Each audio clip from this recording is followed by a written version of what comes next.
Hello, what's up mga guys? So for today's video, mag-unboxing tayo ng Camon 40 Tecno AI. So with AI na siya, tapos 50 megapixel. Sony yung camera. Okay? Sony yung camera, tsaka naka AMOLED 120 Hz ultra bright, and then IP66 dust and water resistance. Okay. So yung Camon 40 is water resistance din. Tsaka yung isang model nito is yung Camon 40 Pro. So yung 5G, ito is 4G lang. Tsaka dito po meron siyang 256 GB ROM. So yung storage niya is 256, ang laki na nun. Okay? So plus 16 GB or gig RAM, 8 gig plus 8 gig, so extended siya, pwede siya maging 16 gig. Okay, so ito po yung Tecno, no? Ito yung pinaka-latest nila na model sa Tecno. Okay, adjust natin yung camera. Okay, so pasensyahan nyo na, yung camera na ginamit ko is for Realme 18 Lite, 8 Lite, Realme 8 Lite. So matagal na to yung cellphone nito ni Mrs. Matagal na rin, mga halos 7 years na. Okay, so kailangan natin yung palitan ng bago para at least gagamitin niya sa kanyang pag-vlog or doon sa pag-create ng videos para sa mga Shopee at saka TikTok. Okay, so ito yung gamitin natin na unit. Actually, mataas na yung RAM niya. At saka ang maganda lang dito is yung camera. Maganda ang camera ni Camon 40. So ito yung hinanap ko. Kuha lang siya. Yung price niya is is 999. So lagay natin 10k. Ito yung price niya. SRP. Okay, so yung sound niya Dolby. Kita nyo, Dolby yan. Maganda yung camera. Tsaka yung sound. Nag-test ako kanina. So ito po, Galaxy Black yung kulay. Tsaka yan po. Okay. So i-open na natin. Open natin. Okay. Open na natin yung... Okay. Ang nagsasound sa loob. Dito na shutdown. Hindi siya na shutdown kanina. So ito po, no? 50. So, yung maganda dito sa Tecno Camon 40, yung ginagamit na camera is sa Sony. Sabi daw ng kwan. So, ito yung processor niya, MediaTek Helio G100 Ultimate Processor. So, yan. Naka-dust and water resistance na din pala. Okay, at saka AMOLED. So, check natin. At saka ito yung likod. Malabo yung camera ko na ginamit siguro. At saka, at yun pala, nauna. So, try ko i-off. So, yan o. Yan, try ko i-off. Para at least makikita nyo talaga. Okay? Paano siya? So, check natin yung... Hindi maganda yung camera ko na gamit. Okay, sige lang. Realme kasi ito yung camera na ginamit ko. Okay, so yan. Yan, no, kita nyo. Yan yung sa gilid. Okay, yan yung sa gilid. Yan. Tapos wala siyang, meron siyang button dito, tsaka meron siyang power tsaka up and down na volume. Okay, so tapos makikita nyo, ang pinagkaiba dito is wala siyang jack. Dito sa ilalim yung micro SD at saka SIM card, mouthpiece at saka speaker. Tsaka dito yung type C din, type C. Sa taas, siguro speaker din. Tsaka maraming butas. Meron siyang Dolby Atmos na pangalan sa taas. Okay? At saka sa likod, dito yung sa likod. Yan, yung sa likod. So, search nyo na lang sa Google yung kanya. Kasi hindi maganda yung camera na gamit ko ngayon. Matagal na kasi yung cellphone na to, Realme. Ito yung cellphone na natsagaan ni Mrs.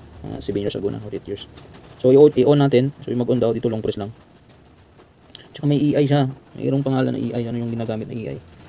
So okay, yan. Yan po. Hindi na ako nag time lapse para at least makita nyo mamaya yung yan oh, kita nyo yan. Tecno AI. Yan, kita nyo yung sound niya. Maganda yung sound niya. Tsaka ito yan. Yun, kita nyo yan. So yan, tsaka check natin yung settings. Yan. So yan, my phone is ngayon is naka Android 15 siya. Saka yung storage niya, yan ang storage. No? 256 GB, so 23 GB ang use. Tapos yung RAM naka-extended na, no? Set virtual, pwede siya 8 GB. Modify. So restart natin ulit. Dito pala naka-modify. 16 GB natin yung RAM. Ito na nga mga guys, no? Nag-change tayo ng cellphone kasi na full charge na yung storage ng Realme. At saka dito, ang ginamit natin ngayon na camera is Samsung A14. Samsung Galaxy A14. So ito na po. So mas maganda konti yung camera dito. Check niyo na lang. So yun. Okay, naka-on na siya, tsaka na-extend na natin. Dalian, bilisan na natin mga guys. So yun, ito lang yung settings siya, systems. Yan. Tsaka pakita ko na lang sa inyo yung Tecno AI. Si Ella Voice pala, Ella Voice, Ella Smart Touch. Mayroong AI ito. Pwede ka daw makapagsalita dito sa kanyang mic para mag-search ito. Si Ella. I-explore ko pa yan. Okay, voice wake up yan, no. Request voice wake up, record your voice. So pwede lang na yung siguro yung voice mo yung gagamitin. So wag na muna. Okay, so dito daw sa gilid press. One click, ano yung behavior niya? Wala. So, long press. Yan.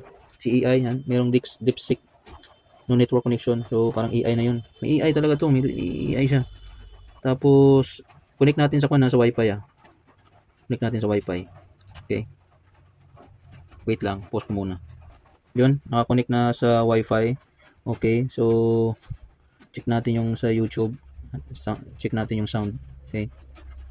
So, try natin yung EDM music. Kunti lang. Baka makapiright tayo.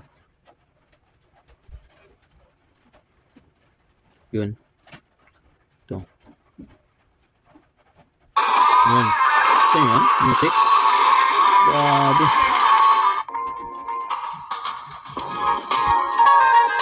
Grabe, no? Ito. Yan. Dolby yan. Dolby yung sound. Ay, yung speaker. Dolby. Ito Dolby, oh. Yan, Dolby.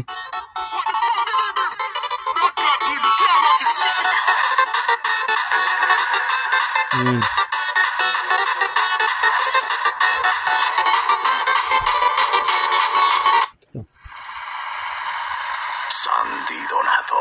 Grabe. Maganda talaga yung music niya. Iwan ko na lang sa cellphone ko kasi na-record to. Baka yung pick up ng cellphone ko na pag-record hindi maganda din. Pero maganda talaga actual. Check natin yung mga bass. Yan. Bass drop. Ito. Yan. Merong bass, oh. Merong bass. Grabe. Galing. Check natin yung camera. Sa camera na tayo ito. Yung camera niya mga guys is meron siyang option na dual view. Mayroong dual view. So yan yung dual view. Siyempre depende sa iyo ganyan. Mayroong dual view. Yan, no? Kita mo ang dual view. Tsaka front and back. Meron siyang video. Tapos may 0.6. Meron siyang 0.6. 0.1 to walang 0.5. AI cam, meron siyang AI cam. Flash snap, yung parang yung bibidyohan mo is gumagalaw lang at saka yung picture. Picture siguro to once na yung picture mo is nagmo-move, so flash snap. Portrait, merong portrait, super night, tsaka more. So merong sky shop, pro, panorama, documents, time lapse. Meron siyang time lapse din, merong vlog, EGC portrait. Ano yung EGC portrait? Hindi ko alam to. Okay. So next is the super macro at saka slow motion. Yun lang. So siguro yun lang siguro. Okay, tapos kung mag-turn off dito is click mo sabay yung up at saka power button. Yan, mag-turn off. Okay, so yun lang. Merong game space. Yung game space. Grabe yung games. Ito pala yung mga ganun. Ito yung hinahanap ko na parang yan. Ito yung hinahanap ko na parang yan, mga ganyan parang PSP. Ito pala yung features niya. Kasi sa ibang cellphone, di ba, is merong sa mga Samsung. Ito pala yung ganun, parang booster na, no? Gaming booster, parang gaming management. Ayan pong mic. Maganda din pala maganda din pala to sa gaming. Yun, no? GPU room. Saka ito strong. Tapos ang mas maganda din pala dito mga guys, kung kailangan mo ito pala yun, oh. Maka-adjust ka ng mga graphics. Mobile Legends. Maganda siguro to laruin. Hindi na kasi sa misis to. Mag-tiner lang tayo sa plan na cellphone. Try natin ipakita ko sa inyo mga guys yung charging niya, capability. Kasi meron siyang charging capability na kung nagmamadali ka, pwede ka mag-set ng fast charge. Ito. Ang yung free pala dito is yung Jelly Kiss lang ito. Ito yung Jelly Kiss lang. Ito na yung free. Okay. Tapos yung charger niya, ito, naka 520 pala ha. 520 yung megahertz battery niya. 520, 5,200 yun. Yun yung ibig ko sabihin. So ito yung charging niya. Tecno 45 watts. So try natin mag-charge. Pakita ko sa inyo mag-charge kasi meron siyang features na kapag gusto mo kapag nagmamadali ka, pwede siya maka-adjust. Meron siyang supercharge. Pakita ko sa inyo. Adjust tayo.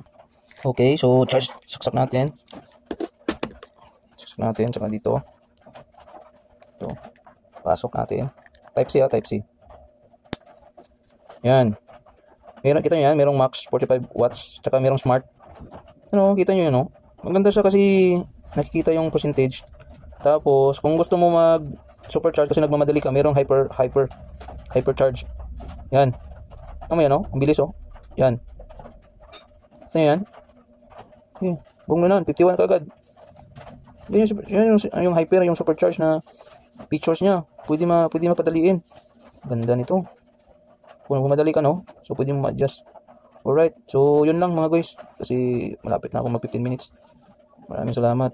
So, ito pala yung Tecno Camon 40. Okay, so mayroong red dito sa likod, oh. Yung flash niya. Okay. So, kung bibili kayo nito, okay na to. Kung mayroon kayong 10k, na budget pang 10k. Maganda yung camera niya, tsaka yung gaming management. Alright.